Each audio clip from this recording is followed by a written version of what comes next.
ओम नमो भगवते वासुदेवाय। अब हम श्रीमद् भागवत महापुराण के प्रथम खंड के तृतीय अध्याय भक्ति के कष्ट की निवृत्ति किस प्रकार हुई उसका पाठ करने जा रहे हैं, जिसमें नारद जी कहते हैं, अब मैं भक्ति ज्ञान और वैराग्य को स्थापित करने के लिए प्रयत्न पूर्वक श्री सुखदेव जी के कहे हुए भागवत शास्त्र की कथा द्वारा उज्जवल ज्ञान यज्ञ करूंगा। यह यज्ञ मुझे कहाँ करना चाहिए, आप इसके लिए कोई स्थान बता दीजिए। आप लोग वेद के पारगामी हैं, इसलिए मुझे इस सुख शास्त्र की महिमा सुनाइए। यह भी बताइए कि श्रीमद् भागवत की कथा कितने दिनों में सुनानी चाहिए और उसके सुनने की विधि क्या है। इस पर सनकादिक ऋषि बोले, हे नारद जी, आप बड़े विनीत और विवेकी हैं। सुनिए, हम आपको ये सब बातें बताते हैं। हरिद्वार के पास आनंद नाम का एक घाट है। वहाँ अनेकों ऋषि रहते हैं तथा देवता और सिद्ध लोग भी उसका सेवन करते रहते हैं। भांति भांति के वृक्ष और लताओं के कारण वह स्थान बड़ा ही सघन है और वहाँ बड़ी कोमल नवीन बालू मिट्टी भी बिछी हुई है। वह घाट बड़ा ही सुरम्य और एकांत प्रदेश में है। वहाँ हर समय सुनहले कमलों की सुगंध आया करती है। उसके आसपास रहने वाले शेर, हाथी, आपस में जो विरोधी जीव हैं, उनके चित्त में भी वैर भाव वहाँ पर नहीं है। वहाँ आप बिना किसी विशेष प्रयत्न के ही ज्ञान यज्ञ आरंभ कर सकते हैं। उस स्थान पर कथा में अपूर्व रस का उदय होगा, अर्थात उस स्थान पर कथा के अंदर अभूतपूर्व रस की आपको अनुभूति होगी। भक्ति भी अपनी आंखों के ही सामने निर्बल और जरा जीर्ण अवस्था में पड़े हुए ज्ञान और वैराग्य को साथ लेकर वहां आ जाएगी, क्योंकि जहां भी श्रीमद् भागवत की कथा होती है वहां ये भक्ति आदि अपने आप पहुंच जाते हैं।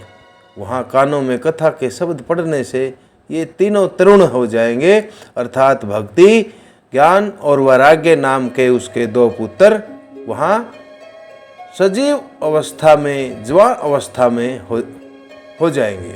सूत जी कहते हैं, इस प्रकार कहकर नारद जी के साथ सनकादि भी श्रीमद् भागवत कथा अमृत का पान करने के लिए, श्रवण करने के लिए वहां से तुरंत गंगा तट पर चले आए। जिस समय वे गंगा तट पर पहुंचे, भूलोक, देवलोक और ब्रह्मलोक सभी जगह इस कथा का हल्ला हो गया। जो भगवत कथा के रसिक विष्णु भगत थे, वे सभी श्रीमद् भागवत कथा अमृत का पान करने के लिए सबसे आगे दौड़ दौड़ कर आने लगे। भृगु, वशिष्ठ, च्यवन, गौतम, मेघातिथि, देवल, देवरात, परशुराम, विश्वामित्र, शाकल, मार्कंडे, दत्तात्रेय, पिपलाद, योगेश्वर, व्यास और पराशर, छाया सुख, जाजली और जम्मू आदि जितने भी बड़े बड़े संत महात्मा ऋषि थे, सभी प्रधान मुनिगण अपने अपने पुत्रों, शिष्यों और स्त्रियों समेत बड़े प्रेम से वहां आ पहुंचे। इनके सिवाय वेद, वेदांत, उपनिषद, मंत्र, तंत्र, 17 पुराण और 6 शास्त्र भी मूर्तिमान होकर वहां उपस्थित हो गए। गंगा आदि नदियां, पुष्कर आदि सरोवर, कुरुक्षेत्र आदि समस्त क्षेत्र, सारी दिशाएं, दंडक वन, हिमालय पर्वत तथा देव, गंधर्व, दानव तथा सभी कथा सुनने के लिए वहां चले आए। जो लोग अपने गौरव के कारण नहीं आए, महर्षि भृगु ने समझा बुझाकर वहां पर ले आए। तब कथा सुनाने के लिए दीक्षित होकर श्री कृष्ण प्राण सनकादि ऋषि नारद जी के दिए हुए श्रेष्ठ आसन पर विराजमान होकर बैठ गए। उस समय सभी श्रोताओं ने उनकी वंदना की। श्रोताओं में वैष्णव, विरक्त, सन्यासी, ब्रह्मचारी लोग आगे बैठे और उन सब के आगे नारद जी विराजमान हो गए। एक और ऋषिगण, एक और देवता, एक और वेद और उपनिषद आदि तथा एक और तीर्थ बैठ गए, दूसरी ओर स्त्रियां बैठ गई। उस समय सब और जय जयकार, नमस्कार और शंखों के शब्द का शंखनाद होने लगा। अबीर, गुलाल, खील और फूलों की खूब वर्षा होने लगी। कोई देव श्रेष्ठ तो विमानों पर चढ़कर वहां बैठे हुए सब लोगों पर कल्प वृक्ष के फूलों की वर्षा करने लगे। सूत जी कहते हैं, इस प्रकार पूजा समाप्त होने पर जब सब लोग एकाग्रचित हो गए, तब सनकादि ऋषि महात्मा नारद को श्रीमद् भागवत का महात्म्य स्पष्ट करके सुनाने लगे। सनकादि ने कहा, अब हम आपको इस भागवत शास्त्र की महिमा सुनाते हैं। इसके श्रवण मात्र से मुक्ति हाथ लग जाती है। श्रीमद् भागवत की कथा का सदा सदा सेवन आस्वादन करना चाहिए। इसके सुनने से श्री हरि हृदय में आ विराजते हैं। इस ग्रंथ में 18,000 श्लोक और 12 स्कंद हैं तथा श्री सुखदेव जी और राजा परीक्षित का संवाद है। आप यह भागवत शास्त्र ध्यान देकर सुनिए। यह जीव तभी तक ज्ञानवशी संसार चक्र में भटकता है जब तक अक्षण भर के लिए भी कानों में इस सुख शास्त्र की कथा नहीं पड़ती। बहुत से शास्त्र और पुराण सुनने से क्या लाभ है? इससे तो व्यर्थ का भ्रम पड़ता है। मुक्ति देने के लिए तो एकमात्र भागवत शास्त्र ही गरज रहा है। जिस घर में नित्य प्रति श्रीमद् भागवत की कथा होती है वह तीर्थ के समान हो जाता है और जो लोग उसमें रहते हैं उनके सारे पाप नष्ट हो जाते हैं। हजारों अश्वमेघ यज्ञ और सैकड़ों वाजपेयी यज्ञ इस सुख शास्त्र की कथा का 16वां अंश भी नहीं हो सकते। हे तपोधनों, जब तक लोग अच्छी तरह श्रीमद् भागवत का श्रवण नहीं करते तभी तक उनके शरीर में पाप निवास करते हैं। फल की दृष्टि से इस सुख शास्त्र की समता गंगा, गया, काशी, पुष्कर या प्रयाग कोई भी तीर्थ नहीं कर सकता। यदि आपको परम गति की इच्छा है तो अपने मुख से ही श्रीमद् भागवत के आधे अथवा चौपाई श्लोक का भी नित्य नियम पूर्वक पाठ कीजिए। ओंकार, गायत्री, पुरुष सूक्त, तीनों वेद, श्रीमद् भागवत, ओम नमो भगवते वासुदेवाय। यह 12 अक्षर मंत्र अर्थात 12 अक्षरों का ये मंत्र ओम नमो भगवते वासुदेवाय। 12 मूर्तियों वाले सूर्य भगवान, प्रयाग, संवत्सर रूप काल, ब्राह्मण, अग्निहोत्र, गौ, द्वादशी तिथि, तुलसी, बसंत ऋतु और भगवान पुरुषोत्तम, इन सब में बुद्धिमान लोग वस्तुतः कोई अंतर नहीं मानते। इन सभी को एक समान ही जानते हैं। जो पुरुष अहर्निश अर्थ सहित श्रीमद् भागवत शास्त्र का पाठ करता है उससे करोड़ों जन्मों का पाप नष्ट हो जाता है। इसमें तनिक भी संदेह नहीं है। जो पुरुष नित्य प्रति भागवत का आधा या चौथाई श्लोक भी पढ़ता है उसे राजसूय और अश्वमेघ यज्ञों का फल प्राप्त होता है। हर रोज भागवत का पाठ करना, भगवान का चिंतन करना, तुलसी को सींचना और गौ की सेवा करना, ये चारों एक समान हैं। जो पुरुष अंत समय में श्रीमद् भागवत का वाक्य सुन लेता है उस पर प्रसन्न होकर भगवान उसे बैकुंठ धाम दे देते हैं, अर्थात पूर्ण रूप से मोक्ष की प्राप्ति करवा देते हैं। जो पुरुष इसे सोने के सिंहासन पर रखकर विष्णु भक्त को दान करता है वह अवश्य ही भगवान का सायुज्य प्राप्त कर लेता है, अर्थात वह निश्चित रूप से भगवान की कृपा प्राप्त कर लेता है। जिस दुष्ट ने सारी आयु में चित्त को एकाग्र करके श्रीमद् भागवत अमृत का थोड़ा सा भी रसास्वादन नहीं किया उसने तो अपना सारा जन्म चंडाल और गधे के समान व्यर्थ ही गंवा दिया है। वह तो अपनी माता को प्रसव पीड़ा पहुंचाने के लिए ही उत्पन्न हुआ है। जिसने सुख शास्त्र के थोड़े से भी वचन नहीं सुने वह पापात्मा तो जीता हुआ ही मुर्दे के समान है। पृथ्वी के भार स्वरूप उस पशु के समान मनुष्य को धिक्कार है। यों स्वर्ग लोक में देवताओं में प्रधान इंद्र आदि कहा करते हैं। संसार में श्रीमद् भागवत की कथा का मिलना अवश्य ही कठिन है। जब करोड़ों जन्मों का पुण्य होता है तभी इसकी प्राप्ति होती है। नारद जी, आप बड़े ही बुद्धिमान और योग निधि हैं। आप प्रयत्न पूर्वक कथा का श्रवण कीजिए। इसे सुनने के लिए दिनों का कोई नियम नहीं है, इसे तो हमेशा ही सुनना अच्छा होता है। इसे सत्य भाषण और ब्रह्मचार्य पालन पूर्वक सर्वदा ही सुनना श्रेष्ठ माना गया है, किंतु कलयुग में ऐसा होना कठिन है। इसलिए इसकी सुखदेव जी ने जो विशेष विधि बताई है वह जान लेनी चाहिए। कलयुग में बहुत दिनों तक चित्त की वृत्तियों को वश में रखना, नियमों में बंधे रहना और किसी पुण्य कार्य के लिए दीक्षित रहना कठिन है। इसलिए सप्ताह श्रवण की विधि है, अर्थात एक सप्ताह की सुनने की विधि बतलाई गई है। श्रद्धापूर्वक कभी भी श्रवण करने से अथवा माह मास में श्रवण करने से जो फल मिलता है वही फल श्री सुखदेव जी ने सप्ताह श्रवण में निर्धारित किया है। अर्थात एक सप्ताह को लगातार अगर सुना जाए तो वही फल इसे प्राप्त हो जाता है। मन के असंयम, रोगों की बहुलता और आयु की अल्पता अर्थात मन को संयमित न रखने के कारण, रोगों की बहुत शरीर के अंदर बहुलता होने के कारण और छोटी आयु हो जाने के कारण कलयुग में अनेकों दोषों की संभावना से ही सप्ताह श्रवण का विधान किया गया है। जो लोग तप, योग और समाधि से भी प्राप्त नहीं हो जाता, अर्थात जो फल तपस्या से, योग से और समाधि से भी हम प्राप्त नहीं कर सकते, वह सर्वांग रूप में सप्ताह श्रवण से सहज में ही मिल जाता है। सप्ताह श्रवण यज्ञ से बढ़कर है, इसे व्रत से बढ़कर है, तप से कहीं बढ़कर है, तीर्थ सेवन से तो सदा ही बड़ा है, योग से भी बढ़कर है, यहाँ तक कि ध्यान और ज्ञान से भी बढ़कर है। अजी इसकी विशेषता का कहाँ तक वर्णन करें, यह तो सभी से बढ़ चढ़कर है। शौनक जी ने पूछा, सूत जी यह तो आपने बड़े आश्चर्य की बात बताई है।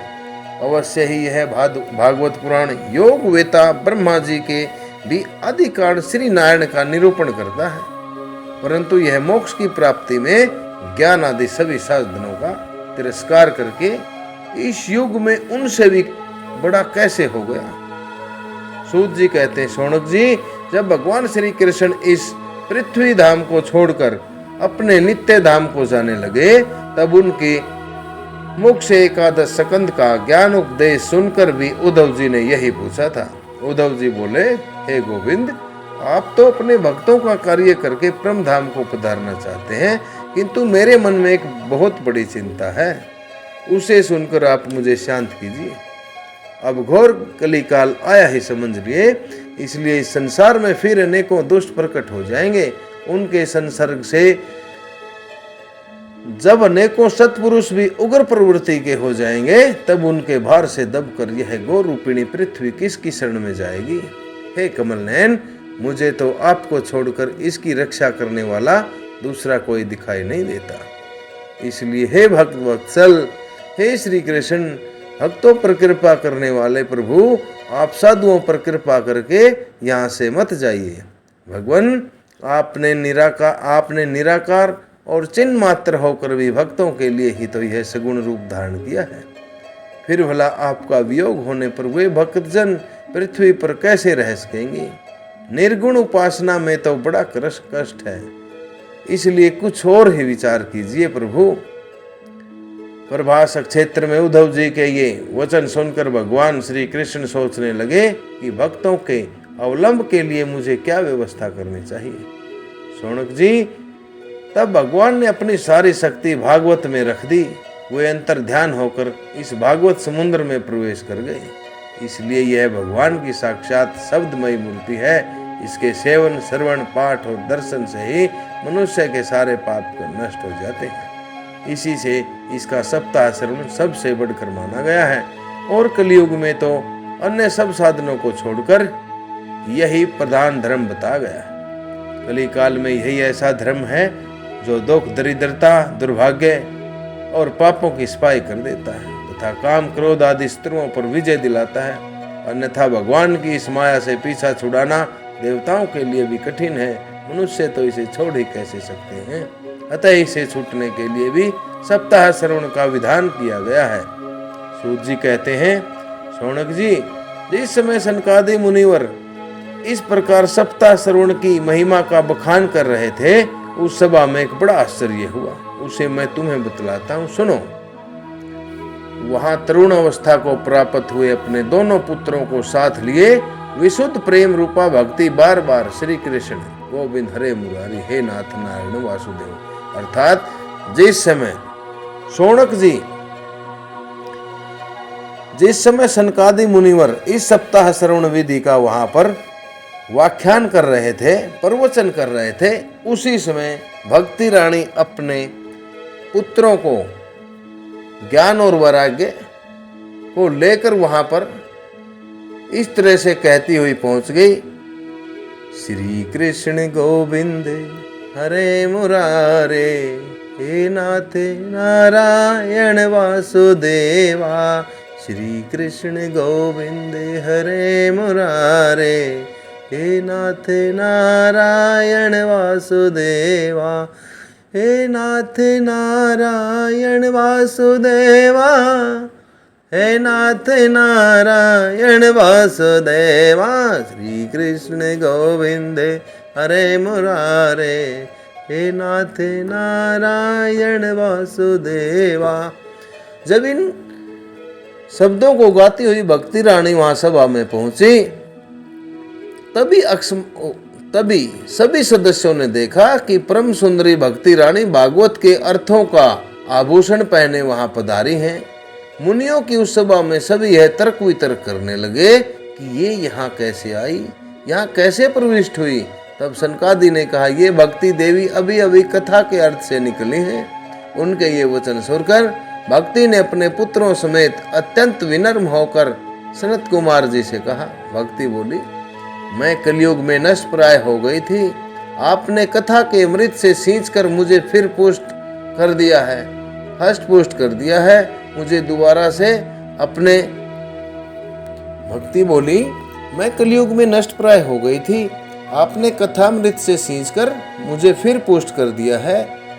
अब आप यह बतलाइए कि मैं कहाँ रहूं। यह सुनकर सनकादि ने उनसे कहा, तुम भक्तों को भगवान का स्वरूप प्रदान करती हो, अनन्य प्रेम का संपादन करने वाली और संसार रोग को निर्मूल करने वाली हो।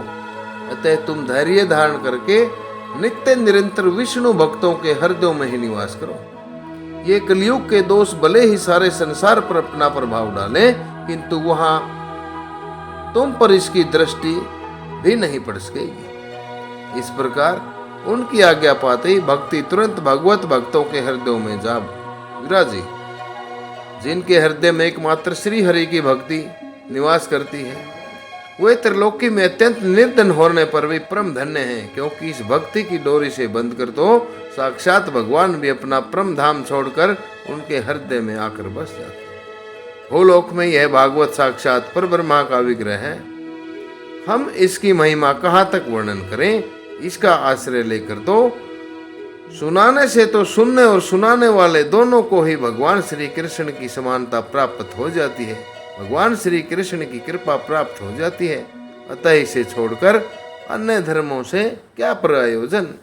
अतः श्रीमद् भागवत पुराण को छोड़कर अन्य धर्मों से किसी प्रकार का कोई भी फायदा नहीं है। श्रीमद् भागवत पुराण को ही पढ़ें, श्रवण करें।